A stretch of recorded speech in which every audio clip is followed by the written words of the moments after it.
देखिए, 10 मार्च को जिस प्रकार से कुछ अकाली विधायकों ने और उनके साथियों ने आदरणीय मुख्यमंत्री जी की प्रेस कॉन्फ्रेंस के अंदर, जो ऑफिशियल प्रेस कॉन्फ्रेंस थी, उसके अंदर जाकर के मुख्यमंत्री जी के ऊपर हमला करने का प्रयास किया, नारेबाजी की, काले झंडे दिखाए।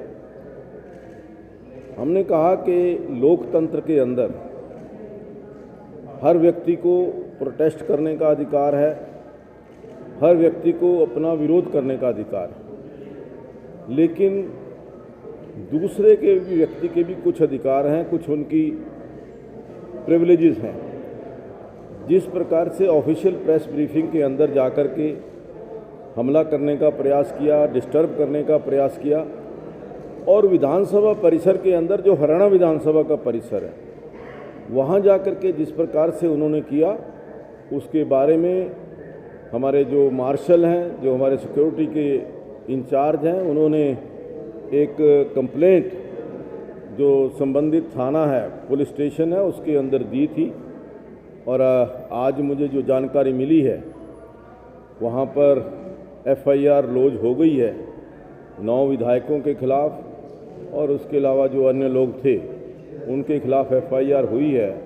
और ये जो 4 धाराएं लगाई गई हैं उनके अंदर, उसमें IPC 1860, 186, 323, 341 एंड 511, ये 4 धाराओं के अंदर केस दर्ज किया गया है, और मुझे पूरी उम्मीद है कि न्याय मिलेगा।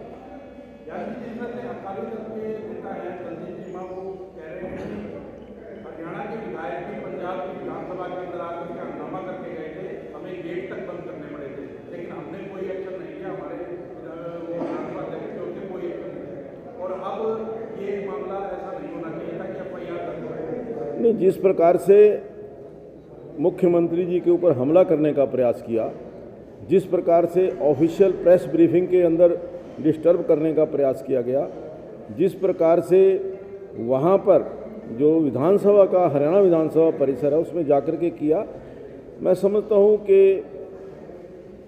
जो हमारे विधायक हैं, हमारे जो मंत्री हैं, उनके प्रिविलेज को उन्होंने इन्फ्रिंज किया है। जहाँ तक उनका हुआ होगा, मुझे उसकी कोई जानकारी नहीं है।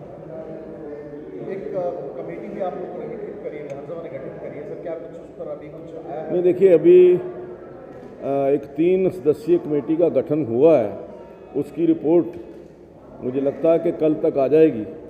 उस रिपोर्ट आने के बाद आगे की जो कार्रवाई है, उसके अंदर हमने ये कहा है कमेटी को कि इस प्रकार की घटना दोबारा ना हो, उसके लिए क्या SOP हम ले सकते हैं, क्या SOP अपना सकते हैं, उसके बारे में वो रिपोर्ट करे, ताकि इस प्रकार की घटना दोबारा ना हो। जो एक फ्रीली एंट्री रहा करती थी पंजाब और हरियाणा के विधायकों की, उसको भी ब्लॉक करने की बात सामने आ रही है कि उसमें भी चेक्स जो है वो रहेंगे। नहीं, देखिए, ब्लॉक नहीं, उनको चेक जरूर करेंगे, क्योंकि ऐसे लगभग 7 पॉइंट हैं, जिन 7 पॉइंट्स के जरिए पंजाब से हरियाणा, हरियाणा से पंजाब, कोई भी आदमी, कोई भी कर्मचारी, अधिकारी, कोई भी वहाँ पर आने वाला आगंतुक जो आकर के वहाँ पर दूसरे परिसर में जा सकता है, उसके ऊपर हम चेक पॉइंट जरूर बनाएंगे, ताकि पता रहे कि कौन व्यक्ति, कोई बाहर से विजिटर आया, क्या वो दूसरी विधानसभा का विजिटर है, हमारे उसमें तो नहीं आया, या अधिकारी आया। तो उस प्रकार की व्यवस्था, मेरा सिर्फ मानना ये है कि जिस प्रकार की घटना हुई है वह दोबारा ना हो, उसके लिए चेक पॉइंट्स हम जरूर बनाएंगे। सर, एक रिपोर्ट आनी थी, उसमें बता देते हैं। रिपोर्ट के लिए कल शाम तक रिपोर्ट आने की। सर, ये अकाली विधायकों के खिलाफ विधानसभा की ओर से जो शिकायत दी गई थी, उस पर तो पुलिस की कार्रवाई हो गई, लेकिन सिक्योरिटी ऑर्डर जो पहला रहता है वो चंडीगढ़ पुलिस का रहता है। आपके पास ये जानकारी भी पहुंची थी कि चंडीगढ़ पुलिस के पास पहले से जानकारी थी कि ये विधायक जो है इस तरह से घात लगाकर पहले से बैठे हुए हैं। ऐसे में उपरोक्त अधिकारियों के खिलाफ या उनके कर्मचारी जो वहाँ पर पुलिस के मुलाजिम वहाँ पर मौजूद थे सुरक्षा में, उनके खिलाफ क्या कुछ एक्शन लेने की तैयारी? देखिए, रिपोर्ट आने के पश्चात whosoever will be responsible, action will be taken.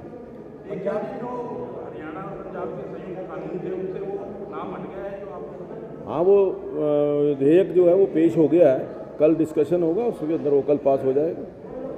Punjab विधानसभा की तरफ से कोऑर्डिनेट किया जा रहा है, इसको लेकर उनका व्यवहार कैसा है, या पूरी चीज़ को लेकर? नहीं, देखिए, मैं समझता हूँ कि जो एक इसके अंदर एक जो बहुत बड़ी मैं समझता हूँ कि प्रयास हुआ है, सोची समझी चाल के तहत, वो आपसी भाईचारे को तोड़ने का प्रयास हुआ है। जो सौहार्द पिछले 50 साल से बना हुआ था, उस सौहार्द को ख़त्म करने का प्रयास किया है, और मैं समझता हूँ कि ऐसा नहीं होना चाहिए। धन्यवाद।